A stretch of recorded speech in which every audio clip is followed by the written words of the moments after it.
आहा. अरे 2-2 सिद्धार्थ. अरे सुधामे इकडे कुठे जेवायला आलो होतो. झालं जेवण? हो झालं ना. मग एवढं अन्न?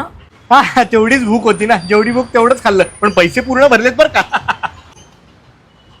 अरे सुदामे हे जो भात तुम्ही जेवलात ना, त्यासाठी कोकणात एक शेतकरी ना राबला असेल हा भात पिकवायला, चिखलात पाण्यात. एक त्याला भावही मिळाला नसेल. ही जी पुरी तू वेस्ट केलीस ना, ते गहू पिकवायला कुठेतरी पंजाबमध्ये करतार सिंग खूप खूप खूप मेहनत केली असेल त्याने. ही टोमॅटोची भाजी तुम्ही जी वेस्ट केली आहेत ना, वेस्ट, याच्यासाठी खूप तो शेतकरी मेलाय. बरं एवढं करून त्यांनी ते पिकवलेले ना ते 5 रुपयात विकले आणि आपल्याला ते कितीच मिळाले? 60 रुपयात. 55 रुपये कोणतरी मधला माणूस कमवून गेला.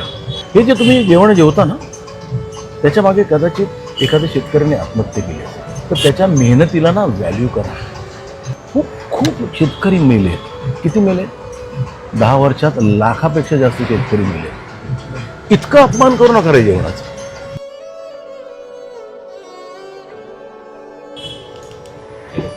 मला या ताटाची किंमत माहिती होती, पण अन्नाची किंमत आज कळाली.